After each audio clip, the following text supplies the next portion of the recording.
WNEM TV5's Friday Night Lights Championship Preview Show, sponsored by DTE.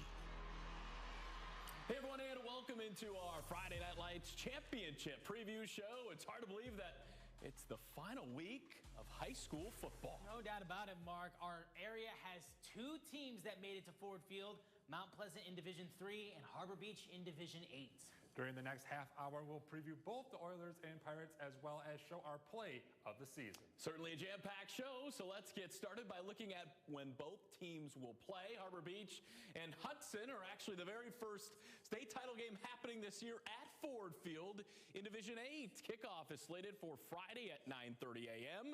Mount Pleasant will be meeting up with DeWitt on Sunday. That game is scheduled to kick off at 12:30. Well, let's focus in on the Oilers, Mark, where Jason McIntyre was inducted into the Michigan High School Football Coaches Association Hall of Fame. McIntyre has been the head coach of the Oilers varsity football team for 20 years and became the Mount Pleasant athletic director back in 2022. Now, when he first learned about his induction back in April, McIntyre told TV5 how honored he was to be receiving this recognition. I'll be honest, I'm pretty humbled by it. I've been a part of the Coaching Association for a long time, you know, and this is my 20th year as coach, and I've looked up to a lot of those guys that are in there, and I don't think I've ever really considered myself kind of maybe in that same class, but it's really humbling. I'm really happy for our football program to get the recognition that our players deserve for the success we've had over the last 20 years. Coach McIntyre and his team had high expectations going into this season, and they performed. Here's a look at their regular season schedule, where they went undefeated. Mount Pleasant won all 9 games by 10 points or more.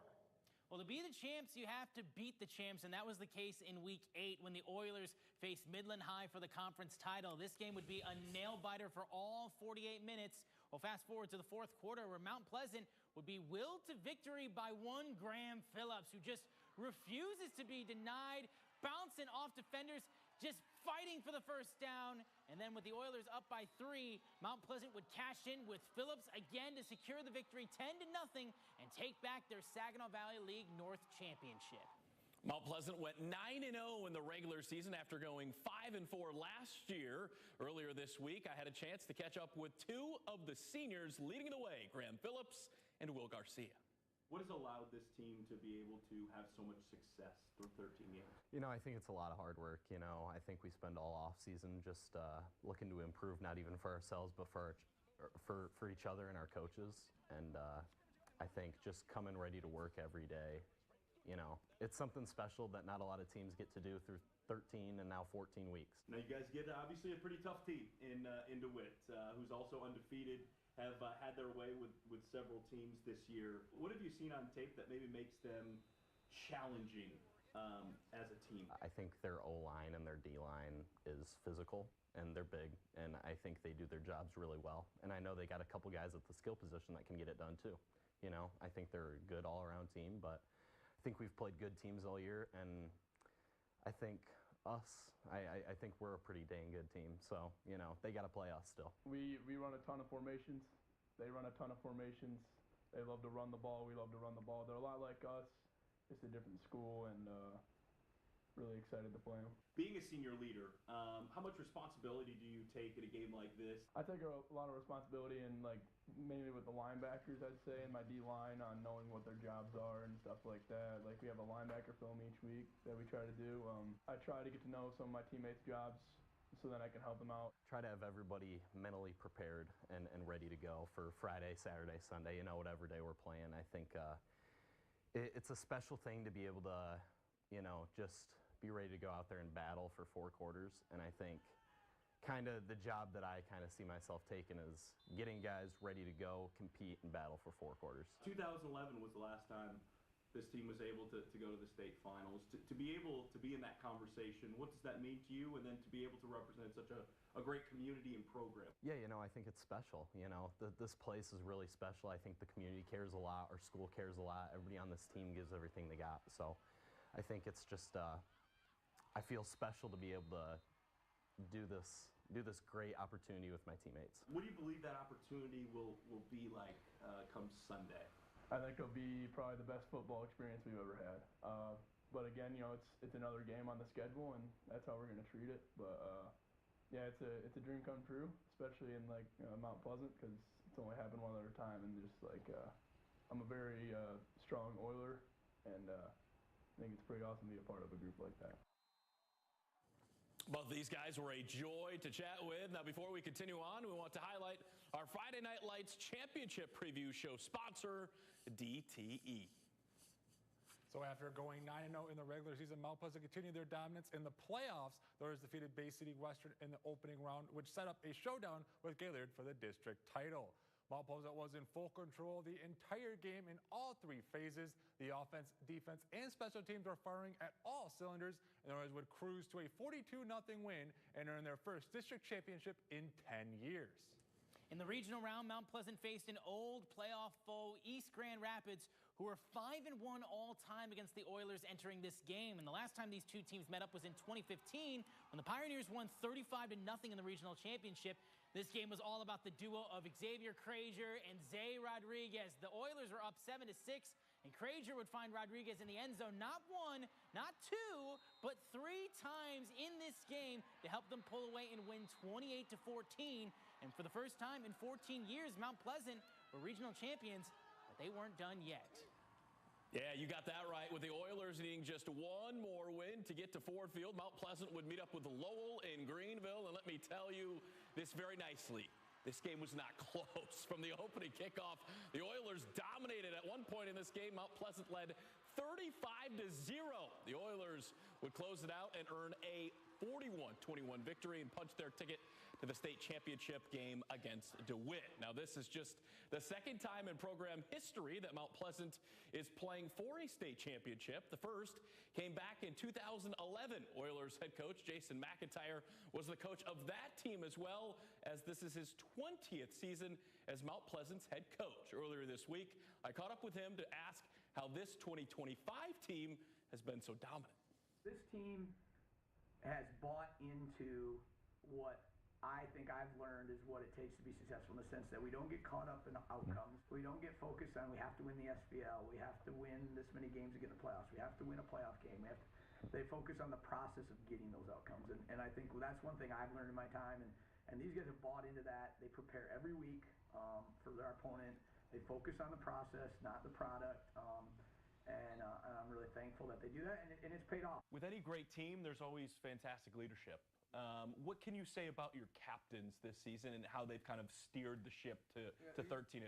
I'm kind of a pessimist at heart. That's probably one of my negative traits, but these guys are the exact opposite, and I think that's really, really been beneficial for me and them. But they just believe in themselves. They believe in their teammates. They put in the time, the energy. I think what some of these captains and leaders have shown the younger guys in the offseason is remarkable. I mean, they go above and beyond. We ask a lot of them, and they go above and beyond that. They organize extra running. They organize extra lifting. They've done that all the time. And so, it goes back to what we talked about earlier. You can't be in this position without those things we talked about, and leadership has to be one of them. And this group by far has tremendous senior leadership. 20th season for you here as head coach of Mount Pleasant. So you, of course, were the head coach during that 2011 team. Do you see any similarities, or what are the major differences, a little of both, between this team and that team that had so much success? That team was coming off a semifinal trip the year before, so there were some higher expectations going into that season. This team was coming off a 6-5 year, a playoff win where a lot of them contributed, question marks I talked about earlier. So different paths in getting here. But from a football standpoint, there's some similarities, right? Like a strong defense. That team had a really strong running game. Right. This team maybe has a little different throwing part of our offense, and that's just evolved with time as well. So there's some similarities, but there's definitely differences as well. Everybody says the best two teams made it to the Division III state championship, especially with DeWitt being the team that they are as well. What have you seen on tape, on film, heard from coaches that makes them such a dominant force as well, coming from the other side of the bracket? Coach Zimmerman obviously is one of the best football coaches in the state of Michigan, and what he does with his offense is, I mean, him and I have talked over the years and shared thoughts and different things, but he is he's got something going now that is really remarkable and really hard to defend. They are certainly one of the best teams in the entire state in any division. They have talent, they have scheme, they're very difficult to prepare for. We're familiar with each other. They've had the best of us every time. So that's certainly, people are well aware of what DeWitt is around here. Ton of respect for their program. And so this is, you wouldn't expect not to play somebody incredible in the state finals, and they are, and it's a huge challenge for us. When you're getting ready to take the field there at Ford Field, what is going to be that message to your team? I give the same message every time. I don't have a remarkable pregame speech for them each game. I used to get all fired up and toss things around and pound boards and get excited and all that stuff. And what I found is, if they're not already excited to play a football game, we got a problem, right? So the message will be what it's always been. We talked about process earlier. The thing that this team did last week and the week before that we talk about, especially when you get to this level of football where teams are really good, is play the next play. And coaches say all the time, but we will continue to say that because DeWitt's going to make a play. DeWitt's a tremendous football team. They're going to break up a run. They're going to score touchdowns. They're going to do these things, right? And you got to play the next play. And we're going to do the same. And so on the highs, we can't think we won a game. And on the lows, we can't think we lost a game. And so I think playing the next play, playing football, doing what we know how to do will be crucial. What would it mean to bring that state trophy back to Mount Pleasant, not only for yourself, but obviously this community and this program? Yeah, it's not about me. It means a lot. Just for the community, it's just thinking back, like grabbing knee pads when I was 12 years old, or being 8-1 my senior year, not getting in the playoffs. But it already means a lot. And this isn't the happy to be there thing. As I talk about process over product, these kids have done everything that makes me super proud to be an Oiler, and that'd be cherry on top. And people, it's funny how different I feel about this now than I did in 2011. I want it more than anything for this community and for this team, but it's really about process over product, and these kids have bought into that. They're already champions because of the things they've learned that will carry on. These things about process over product and how to prepare, how to do things, and how to be a teammate, how to communicate. Those are the things that are going to make a difference in their lives, and it's kind of corny and cliche, but that's the stuff. So this is. I hope they get that to reward them for the things they've done. So the stage is set for the Division III state championship game between Mount Pleasant and DeWitt. The two teams will kick off at 12:30 on Sunday. That's right, Mark. This is going to be a fantastic game on Sunday. Let's take a quicker look at the Panthers. DeWitt enters this game with a perfect 13-0 record and have blown out their opponents. Panthers have been a dominant program, as this is the team's third state final appearance in the last 6 seasons. DeWitt hopes to lift the state championship trophy for the first time in 5 years. And before we get to Harbor Beach, let's take a moment to recognize our sponsor of the Friday Night Lights Championship Preview Show, DTE. Now let's shift our focus to the Division 8 state championship game between Harbor Beach and Hudson. The Pirates entered the 2025 season with an experienced group. Harbor Beach has 11 seniors returning from last year's 11-1 season, where they won the Big Thumb Conference Black title before being eliminated in the regional final round. The returning Pirates were hungry to make a deep run, and Harbor Beach looked to lean on their experience of their veteran players. They have a lot of experience, and as long as they access their prior knowledge and play physically, I think that could be really a strength for us. I think these guys are hungry. I think they have a chip on their shoulder, so really excited to see what we can do. We're looking good. A lot of seniors, a lot of experience on this team. We've been working all off season. We remember last year it didn't go as planned for us, and we want to use our experience to our advantage this year and show up every Friday and get to work. And they certainly got to work, going a perfect 9-0 through the regular season. Here's a quick look at the Pirates' regular season slate. Harbor Beach outscored their opponents 365 points to just 69 in this 9-game stretch. Just look at these games. That includes 3 straight weeks where the Pirates scored 50 points or more. That's not too bad. Harbor Beach closed out their regular season with an impressive win over the defending Division 7 state champions, Millington. This was the first meeting between the two schools in 47 years, and the Pirates dominated from start to finish. Harbor Beach earned a 41-7 victory to complete their perfect regular season. A key contributor all season long has been senior quarterback Caden Buchholz. Earlier this week, I had a chance to sit down with the Harbor Beach leader. Let's go back to Saturday. Now they've had a few days to kind of take everything in. Tell me how the emotions have kind of built up now since winning that game and now knowing you're going to the final. It's been emotions I never felt before. Got to celebrate the win on Saturday, and then Sunday coming back, we're already in the film rooms watching film, now just preparing for the finals. You guys at the beginning of the season talked about that devastating loss last year in the regional final and how that kind of motivated you guys going into this season, and you told me that it was championship or bust this year. Now to see all that hard work from the end of last year pay off and now going to the state championship this year, just tell me about the work that this team put in throughout the offseason until now going into the state final. Yeah, it's just in here all off season in the summer, been in here working our butts off, and it's rewarding getting to this point, but now be even more rewarding if we finish it. Let's talk about the senior group as well too, a big class for you guys this year. Just tell me about the leadership of this group and what it's been like being a part of it and how you guys have just been able to lift this team this season. I don't want to say it's been easy to lead this group because everybody wants the same end goal, but yeah, everybody has one goal in mind, and it's easy when everybody wants it, as hard as the other people on the team. And let's talk about going to Ford Field now. Of course, you'll be getting a chance to walk in Ford Field for the first time, so just tell me what the mindset is as you get ready to walk through that tunnel for the first time and walk onto that field. We just got to look at it as another game. Can't look at it as any different. If we start doing that, it's when stuff won't go our way, so we just got to act like it's every other game. And of course, going back in the program history, back in 2012, you guys were able to win a state championship here, the first one in program history. So how do you kind of look back to that team and kind of use that as motivation going into this game? Everybody talks about 2012 in the school, but we just want everybody to talk about 2025 now, so I think it's just more of a statement for us. There's been a lot of talk on who's been better throughout the year, so it's not who's been better, it's just if we can have our year remembered. Let's talk about your head coach, Troy. He's been a very energized guy for you guys on the sideline. He's one of the most energized people you can watch on the sideline here in the state of Michigan. So to have him as a coach and a leader on this team, how's that kind of helped you guys throughout not just this season, but your career as well? I've had him for 4 years, and he's taught me a lot of things about the sport. He's motivated me a lot, and I think he's just he wants to be your friend, but at the same time, he wants you to look at him as your boss, like him as a boss, and to make him happy.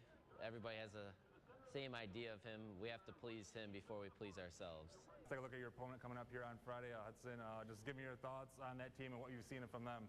They're strong. Made it to a state championship for a reason. Can't look past them, and it's going to be a dogfight. And we talked about that 2012 team winning the state championship. So for you and this team to go into Ford Field on Friday and be able to pick up a win and pick up this program's second state championship, what would it mean for you, this team, and this whole community? It would mean the world to me, especially for all the work. And I know the team would have just big relief that we know we can do it. It's just if we can go out and execute it. And I think the community is behind us, win or loss. But I think they just love that win coming back home too. Before we continue on with Harbor Beach, we want to highlight our Friday Night Lights Championship Preview Show sponsor, DTE.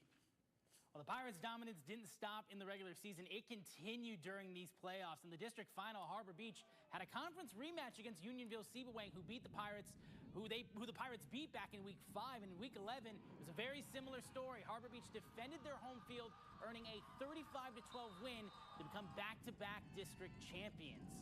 That would set up a showdown between the two undefeated teams in our area, and at 11-0, Beale City travel to take on 11-0 Harbor Beach.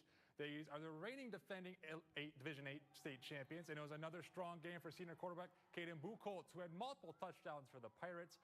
Harbor Beach's defense stepped up, as well as Matt Geiger getting the sack on that day, where the Pirates also forced a few interceptions. Benson Harper would put the game away with a 31-yard touchdown, as Harbor Beach would earn a 26-15 win to take home their first regional title in 7 years. With just one stop left until Ford Field, Harbor Beach took on Bark River Harris in the semifinal round, and the Pirates took no prisoners. Benson Harper opened the game with a 38-yard score on their first drive, and that would be the only score technically Harbor Beach would need the rest of the game, as the Pirates defense would earn a shutout.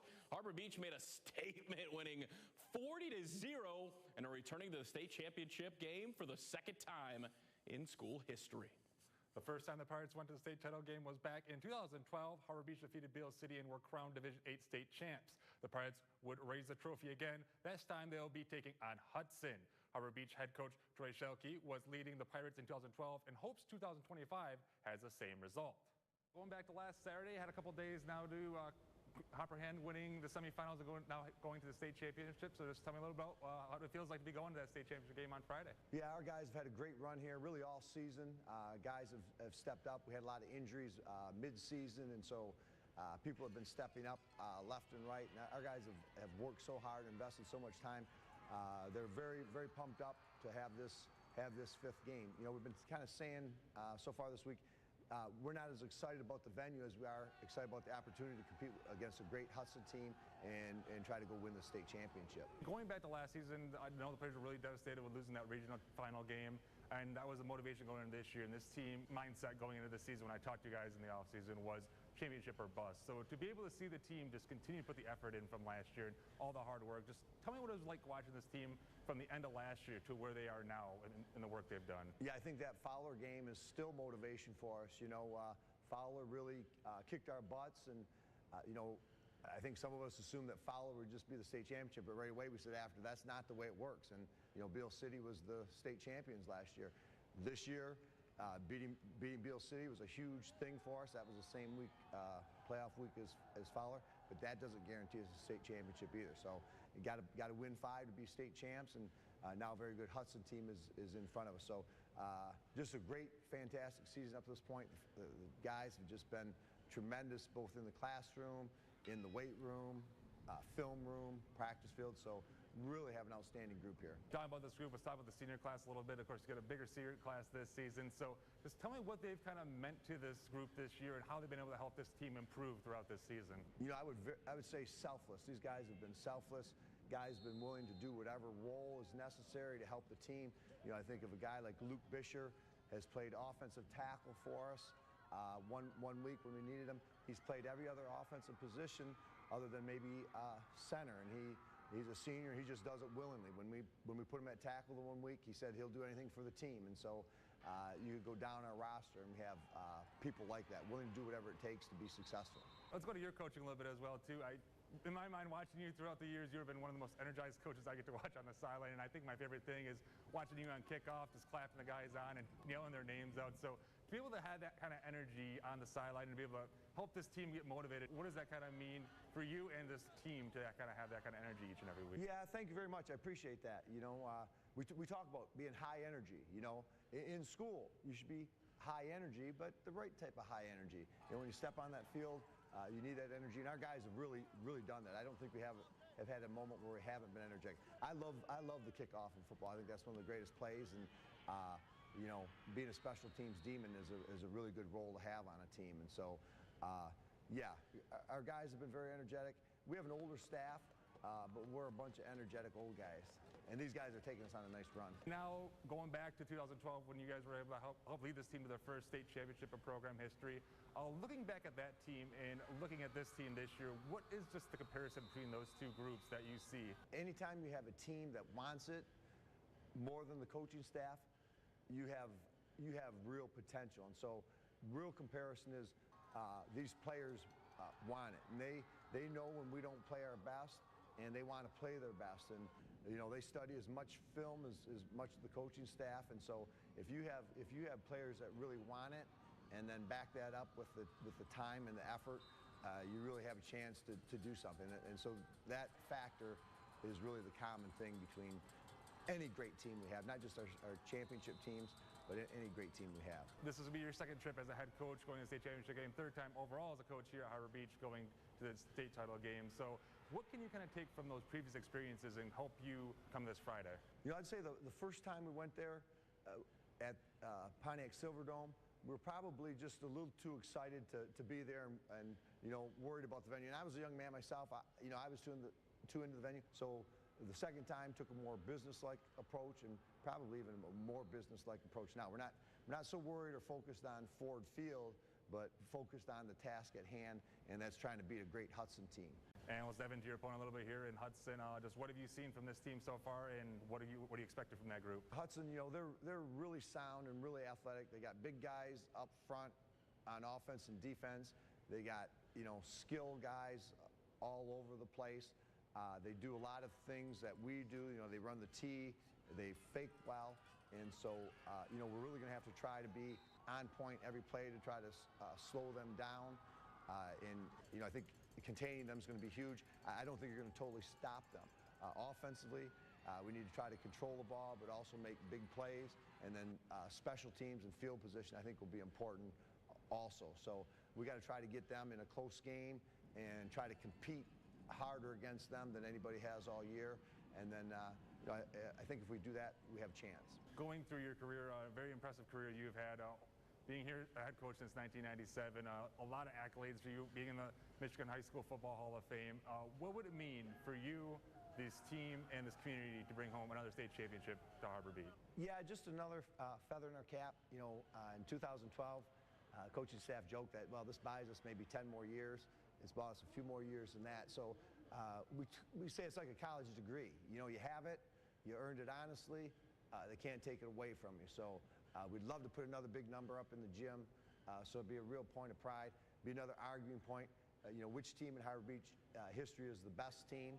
And there's a lot of arguments, probably going back to Coach Rubel's senior year in the early 70s. So the stage is set for the Division VIII state championship game between Harbor Beach and Hudson. These two teams will kick off at 9:30 a.m. on Friday. And this should be an awesome battle on Friday, as Hudson also enters this game with a 13-0 record. This will be the first ever meeting between these two schools. Tigers are looking to roar again and win their first state championship since 2021. And before we get to our WNEM play of the season, let's recognize our sponsor of Friday Night Lights Championship Preview Show, DTE. Well, the time has come where we crown our WNEM play of the season. We go all the way back to week 4. Swan Valley's Keller Bedford. Going to get the snap here shortly. There we go. And he's going to lob it up to Jamison Pelt, and he absolutely mosses the defender. What a play. What do you think there, Austin? I was there to film that play. It's incredible height to get up there and make the grab from the wide receiver, and a great catch from Pelt. I mean, just staying with it all the way. So great accuracy by the quarterback as well, too. Throwing it in a perfect position, getting Pelt in the right spot, and he did his job, like you mentioned, going over the defender and making an amazing catch. Shout out Swan Valley. They had a fantastic year. Again, 2 teams remain. We got Harbor Beach on Friday, Mount Pleasant on Sunday. We certainly will look forward to that. Well, that'll do it for our preview show. Thank you so much for watching. WNEM will be at both state championship games, so stick with TV5 for the latest updates. Happy Thanksgiving, everybody.